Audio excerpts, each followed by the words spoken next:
everyone, hello and welcome to City First Mumbai presents Oh My Ganesha.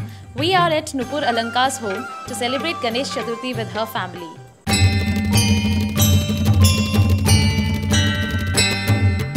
Hi, this is अलंकार श्रीवास्तव। गणपति का आना almost ऐसा लगता है जैसे घर में शादी हो रही हो।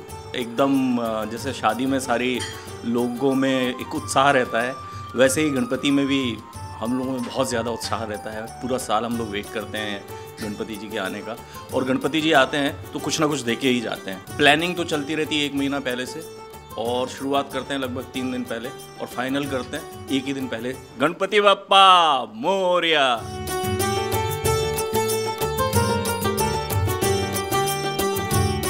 सार्वजनिक गणपति की प्रथा बाल गंगाधर तिलक ने चालू की थी। उनके इसकी शुरुआत करने के पीछे कारण ये था कि अंग्रेज़ों के ज़माने में अधिकतर समय तक 144 सेक्शन लगा रहता था, यानी कर्फ्यू जैसा माहौल रहता था। काफ़ी लोग एक साथ एकत्रित होकर सड़कों पर नहीं उतर सकते थे। अब जैसे कि इंडिया का कल्चर, इंडिया के रिलीजन्स, ये सब आपको जोड़ते हैं, तो अंग्रेज़ों के अगेंस्ट हम सबको मिलके खड़ा करने का ये उनका अंदाज़ था। उन्होंने कहा एक सार्वजनिक गणपति निकालेंगे जिनको हम लेकर आएंगे और 11 दिन के बाद में उनका विसर्जन करेंगे। हमारे यहाँ 3 दिन के गणपति लाते हैं। मेरी मम्मी ने मन्नत मानी थी मेरी सिस्टर की शादी के लिए, तो इस बार 3रा साल है, उनकी मन्नत का आखिरी साल है। अगर चाहा बापा ने तो फिर से बुलाएंगे।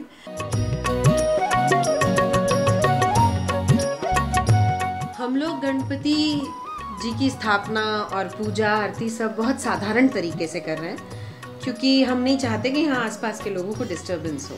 तो इसमें क्या है, हम लोग सोसाइटी में बना रहे हैं। सोसाइटी में क्या है, बहुत सारे एज लोग रहते हैं और बच्चे लोग रहते हैं। बच्चे लोग सब क्या है, पढ़ाई करते हैं, तो इसलिए ये सब लोग को डिस्टर्बेंस रहता है ये लाउड स्पीकर सब लगाने में।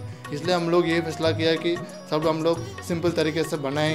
ये भगवान के लिए हम लोग पूजा कर रहे हैं, तो ताकि किसी को डिस्टर्बेंस नहीं रहना है करके। पान चढ़े, फूल चढ़े और चढ़े मेवा, लड्डुअन का भोग लगे, संत करे सेवा।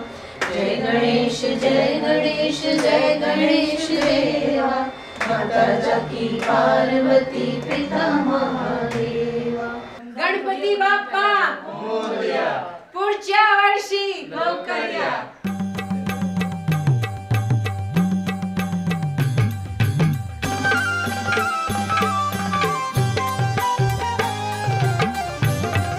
पहली चीज़ तो मैं आपको ये बताती हूँ कि हमारे जितने भी पुरातन ग्रंथ हैं, हमारे जितने गुरु रहे हैं या जिन्होंने भी वेद पुराण सब लिखे हैं, उन सब ने एक चीज़ लगातार बोली है कि ये प्रतीकात्मक है। प्रतीकात्मक मतलब सिंबॉलिज्म। अभी जैसे गणपति जी के बारे में मैं आपको बताती हूँ। पहली चीज़ तो आपने सब भगवानों को देखा होगा, उनके हाथ ऐसे रहते हैं। ये सिंबल होता है डिवाइन पावर का। एक हाथ में उनकी कुल्हाड़ी, एक हाथ में रस्सी रहते हैं।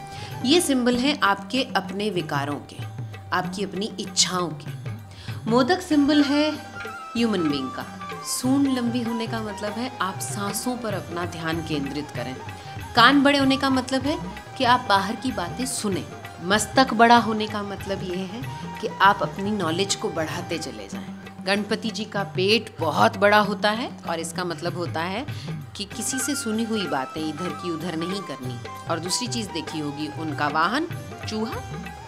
चूहा सिंबल है हमारी बुराइयों का। और रही बात हमारे घर के गणपति की, पहली चीज़ है कि वो एको फ्रेंडली हैं। उनका विसर्जन हम बाल्टी में भी कर सकते हैं। इसकी वजह ये है कि जो मिट्टी, जो पत्थर, जिन चीज़ों से गणपति बनाए जाते हैं, जब हम उसे समुद्र में बहाते हैं या कहीं पानी में बहाते हैं, वहाँ मछलियाँ, वो सब इन्हें खाते हैं। इसलिए कोशिश मेरी यही रहती है कि ऐसी चीज़ें जो हमारी प्रकृति को नुकसान पहुँचाएं कम से कम हो, इसीलिए एको friendly.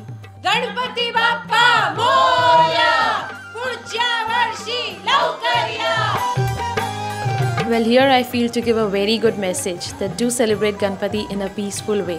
Bappa does fulfill all our wishes. Ganpati Bappa Moria.